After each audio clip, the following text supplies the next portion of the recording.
maraming salamat ang aking mga minamahal na kababayang Pilipino. Magandang hapon po sa inyong lahat. Talaga naman at napakasaya talaga pagka nagkatagpo-tagpo ang mga Pinoy.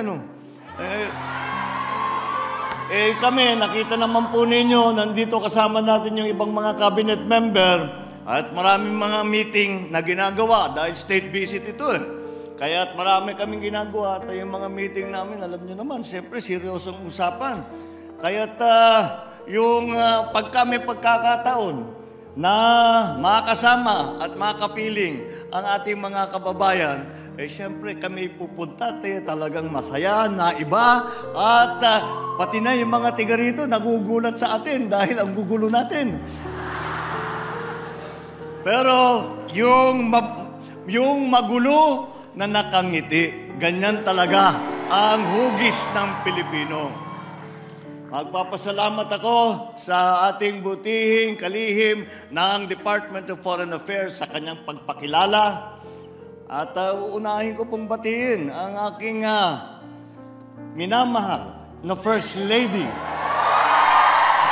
Madam, parang hindi bagay sa iyo, Madam.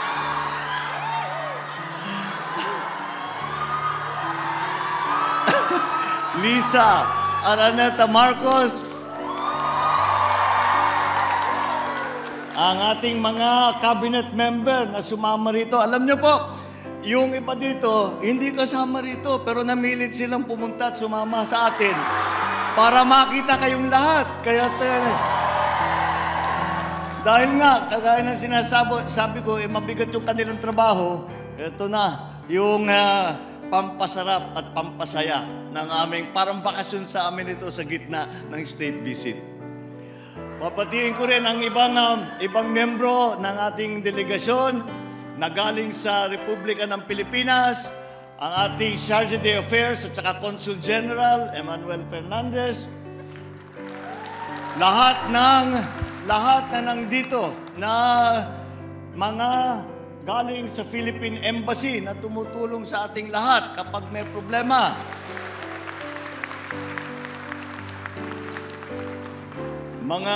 At kayong lahat, pag binabati ko, alam ko na marami pa sa iba ay hindi makarating. Dahil sa dami natin, 200,000, hindi raw talaga kaya ipagkasya rito kahit anong gawin natin Kaya't napilitan tayo mamili ng yung pinakamalaking lugar. Pero nandito kayong lahat at binabati ko kayo at nagpapasalamat ako na binigyan nyo kami ng panahon na kayo, alam ko naman yung iba, ang report sa akin kanina, sabi, kanina pang tanghali, marami na raw tao dito nag-aayos na. Talaga naman, kaya minadali na namin ang pagpunta namin dito. Tapos puso ako nagpapasalamat na kayo'y nakapagdalo at nakipagtipon sa araw na ito. Alam ko ngayon ay Martes at marami sa inyo ay lumiban na sa inyong mga trabaho para makapunta rito.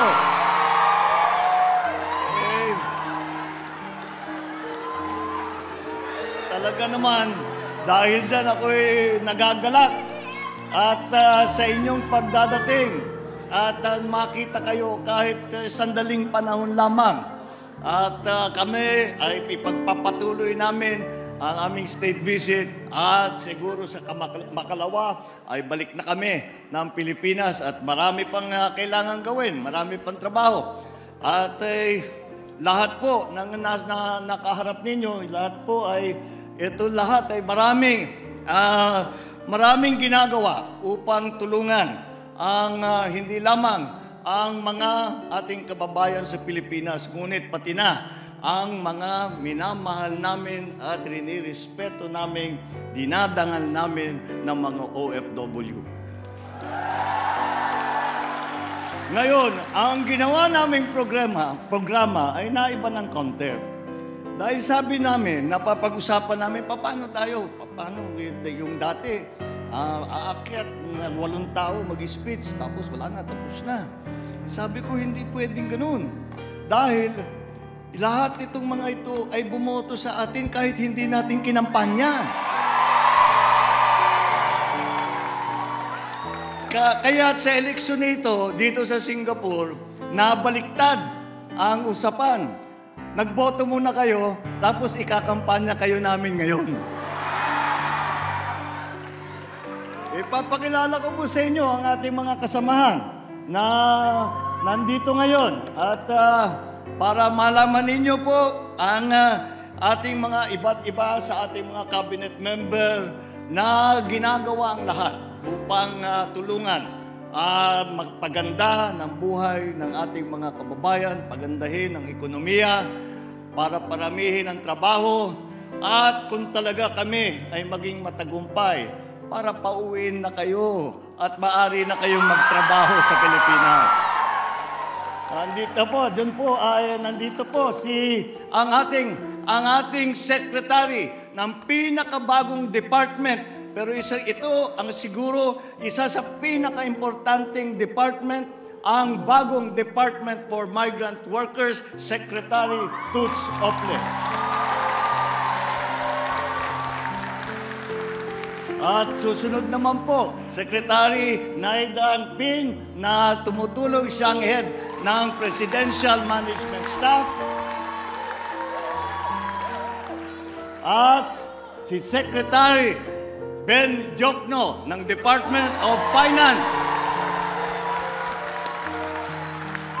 At ang kasunod na hindi miyembro ng kabinete, ngunit napaka-importante rin dahil siya ang ating Speaker ng Congress natin, Speaker Martin Romualdez. Nakilala nyo na ang ating Secretary ng Department of Foreign Affairs. Andyan din sa dulo ang Special Assistant to the President, ang dating Congressman, ngayon Secretary Anton Lagdameo. Dito po, sa pangalawang hanay, andito po ang ating SND.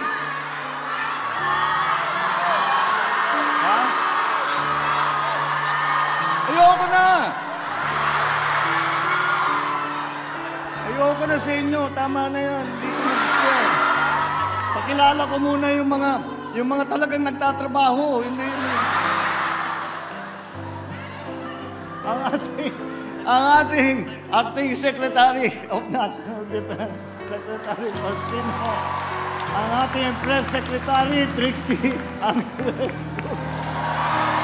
Ang Secretary ng DICT, siya ang magdi-digitalize ng gobyerno ng Pilipinas para naman bumilis at gumanda ang patakbo ng gobyerno. Secretary Ivan Uy. Andito ang ating Transport Secretary, Jimmy Bautista. At namumuno ng isa sa pinaka-importanteng, naging importanteng department sa buong pamahalaan, ay siya ang Secretary ng Department of Tourism, Secretary Cristina Flasco. Ang susunod po ay ang head at namumuno ng Department of Budget and Management. Alam niyo po, lahat kami mababait dyan. Kasi dyan kami kumukuha, humihingi ng pondo. Pag hindi nakangiti yan, naku, delikado ka na, wala ka makukuha.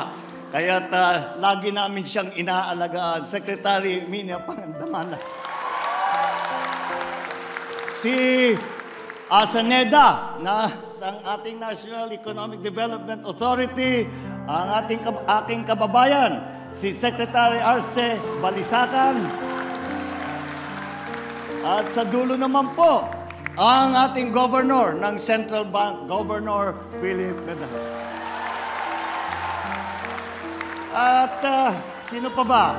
Wala na yata eh.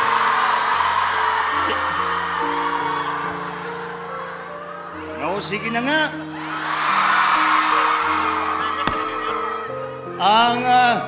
Pati ba naman dito, akala ko yung rally lang namin sa Ilocos, ganun. At ang ating bagong halal na congressman ng 1st District ng Ilocos Norte, Congressman Sandro Marcos.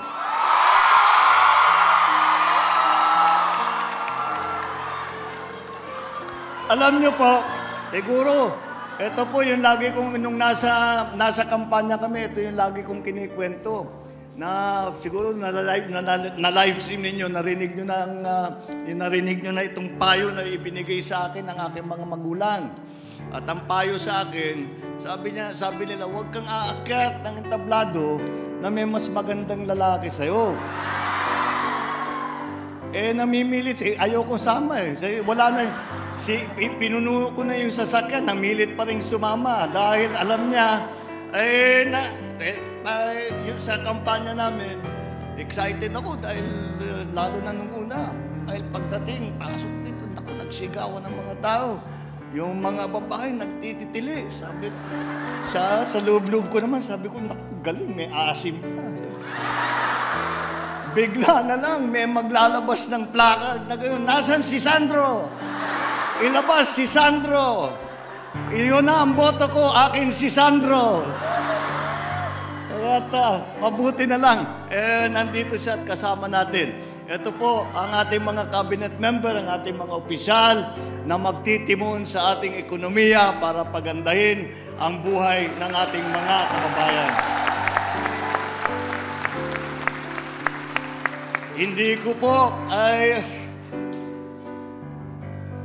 Hindi ko po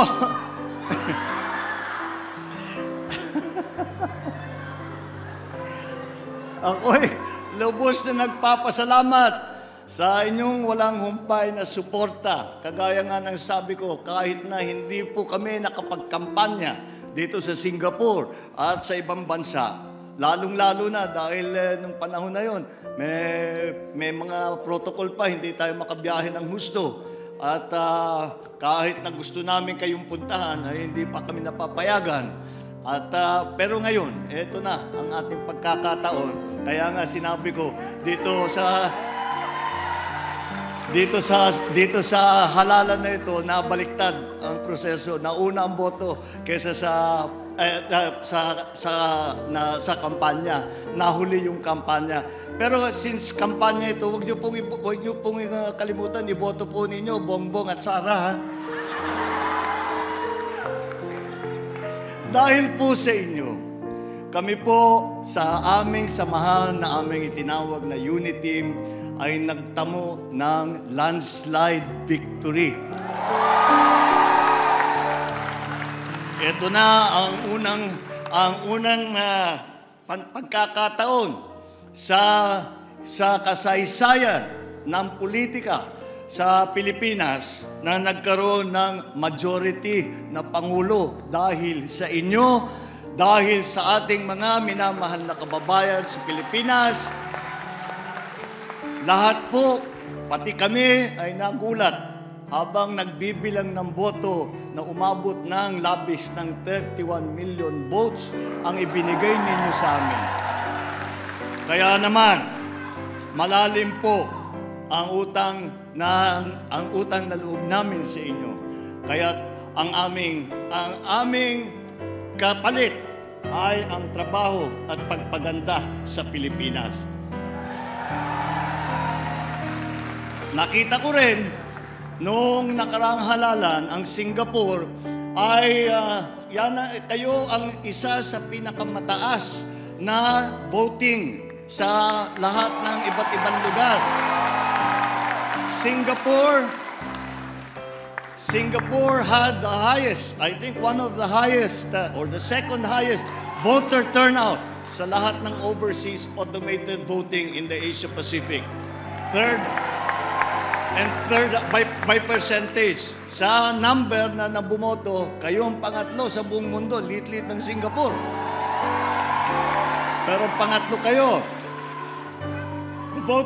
Yung performance ng eleksyon, ang pinakamataas na nakita ng embassy na recorded since overseas voting began in 2004. Muli, maraming salamat po. Mga kababayan ko, sa una kong State of the Nation address, sinabi ko, The creativity of the Filipino is world-class. We excel in arts, in culture, in new media, in live events.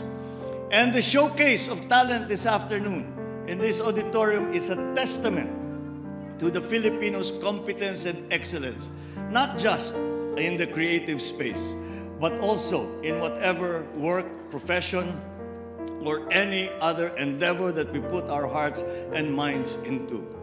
Alam niyo naman po na habang kami ay nandun kami sa Pilipinas at pinagmamasdan namin ang inyong buhay dito sa Singapore, sa ibang lugar, sa Papas at yung mga nag-abroad, lahat ng mga OFW, ay nakikita namin na yung mga pinupuntahan ng mga Pilipino, mahal ng mga lokal. Dahil ay kayo ang nagdadala. Lahat kayo, kahit na may ambassador tayo, kayo lahat ay ambassador ng Pilipinas. At talaga sa pagka-ambassador ninyo ng Pilipinas, ay ginagawa ninyo at binibigyan ninyo ng dangal ang Pilipinas dahil ang taas ng tingin sa Filipino workers dahil sa nakikita nila sa inyong ginagawa, sa inyong performance. Kaya pag sinasabi ko, ay sabi ko, naghihirap, maraming nagsasabi, naghihirap tayo na mahinang ekonomiya, marami tayong dinaanan, maraming nawalan ng trabaho. At sinasabi, anong tingin mo? Sabi ko, ako, ang tingin ko, ang pagtingin ko sa parating na ilang taon ay magiging maliwanag at maganda. Eh bakit naman? Bakit mo sinasabi niyan? Dahil sabi ko, meron tayong 107 million na Pilipino na napakagaling, napakahusay, napakasipag, napakabait, at napakainit ang pagmahal sa Pilipinas. Kaya there is no doubt in my mind that the Philippines can recover from the hardships caused by the pandemic. Hand in hand, sama-sama tayong babangon muli. We will rise above the challenges and we will fly to greater heights. Pilipino tayo and dapat natin ipagmalaki ang ating Pilipino dahil meron naman tayong sinabi, meron tayong kagaya ng sinasabi sa showbiz, meron tayong K.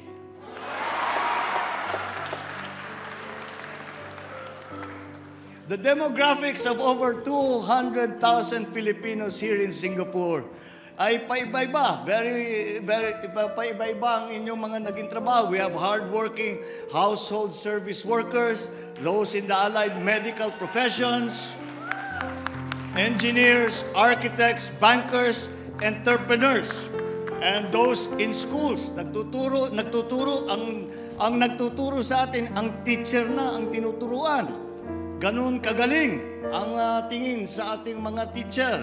Those nasa academe, mga performer, mga abogado, those working in media and sports, researchers, writers, and those in the creative industry, IT professionals, dependent pass holders, mga iba't ibang muka, ngunit pinagbubuklod ng iisang hangarin na magkaroon ng mas magandang buhay, hindi lamang para sa ating mga minamahal na naiwan sa Pilipinas, kung hindi pa rin sa ating bansa. Bagamat may pandemya, kayong lahat ng mga overseas Filipinos at lalo na dito sa Singapore, ay patuloy pa rin na nagpapadala ng tulong sa inyong mga pamilya. At nung nakaraang taon, ang Singapore ang pumangalawa sa pinakamataas na naipasok ng remittance na umabot ng 2.2 billion US dollars. Hindi po biro yan. At pag tinitignan po natin ang ekonomiya, ang laking bahagi dun sa ating ekonomiya ay nabubuhay at hindi pa tayo nalulubog dahil sa trabaho, sa sakripisyo ng ating mga OFW.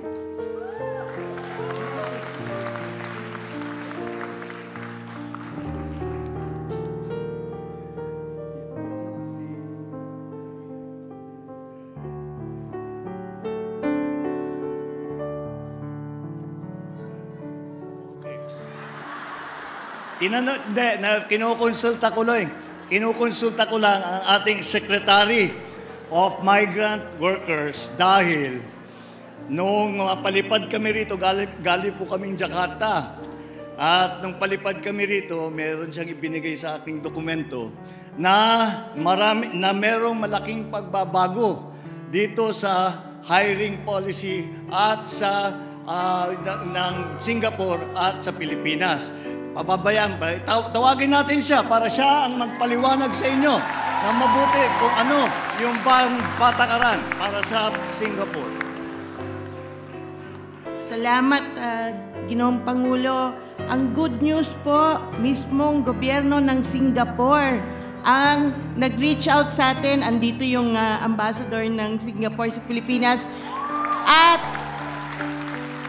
humihingi po sila ng karagdagan ng mga Filipino health workers dahil sobrang napabilib po sila ng ating mga manggagawa nung panahon ng pandemya. Kaya bukas po, isa sa mga lalagdaan ay isang joint communique with the Ministry of Health na nakasaad po doon ang kanilang paniniwala, ang kanilang kagustuhan na maka-hire pa po ng mga Filipino health workers natin at nangako po silang aalagaan sila ng husto. Maraming salamat, Mr. President. Ganyang kataas ang tingin sa inyo ng inyong mga kasama na Singaporean dito sa Singapore. At nung tinanong ko, ano talaga naman ang magiging epekto nito? Ay naku, libo-libo ang hinahanap ng Singapore. Libo-libo, hindi lang nurse, kundi pati na yung mga aviation services, pati mga engineer, pati mga profesor, lahat na po. At siguro, hanggat na dumating ang araw na kompleto na ang trabaho sa Pilipinas, ay meron pa tayong pagkakataon na ipakita ang galing, ang husay, ang sipag, ang bait ng ating mga overseas workers. Kaya naman po, dadami ang mga kasamahan ninyo sa potluck. Kaya naman po, sinisikap ko na maibangon muli ang ating bansa sa kabila ng dagok na naidulot ng pandemya. Malugod ko pong tinanggap ang paanyaya ni Madam President Halima Yacob na magpunta rito upang pagtibayin ang ating kooperasyon sa pamahalaang Singapore. My state visit to Singapore shall seek to fully maximize our trade and economic cooperation. Singapore was already our highest investor in 2021, and we have Singaporean companies with big-ticket projects in the areas of telecommunications, infrastructure, startup and innovation, renewable energy, and healthcare. That's why our economic team, ito po ang humaharap sa inyo ngayon, ay makikipagkita sa mga possible na investor na maglalagay ng negosyo sa Pilipinas. Hindi lamang yon na patibayin ang trade ng Singapore at saka ng Pilipinas. We proactively attract investments in our country in order to accelerate post-pandemic growth and create more jobs in the Philippines. Marami po tayong kailangan gawin. Marami po tayong hinaharap na problema. Ngunit dahil po sa ugali ng Pilipino na napapamahal ang ating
nakakalimutan. Alagaan din natin ang kanilang pamilya sa pamamagitan ng mga scholarship, pamamagitan ng healthcare, pamamagitan ng housing. Yan po ang aming tinatrabaho ngayon. At nasisimulan na natin para naman, yung trabaho ninyo ay hindi nyo kailangan isipin ang kalagayan ng inyong mga mahal sa buhay.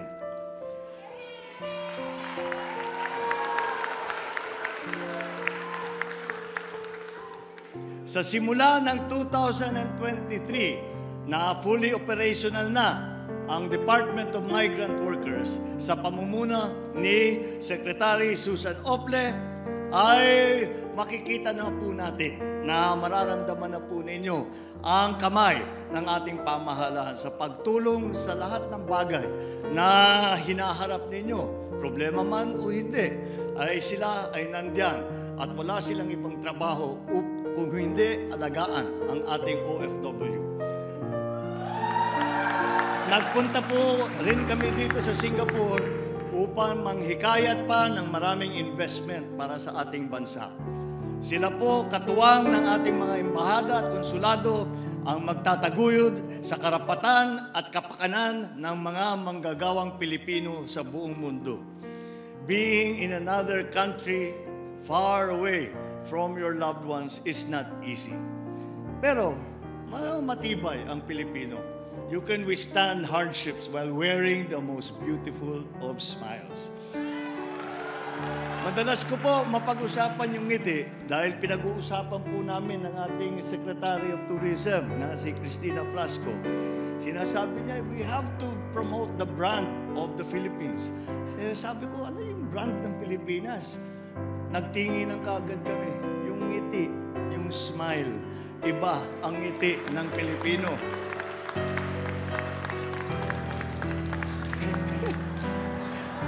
Yan na nga pa sinasabi ko si Sandro na naman Hirap na hirap ako dito magtalumpati ng maganda, tapos gusto nyo pagsalitain ko?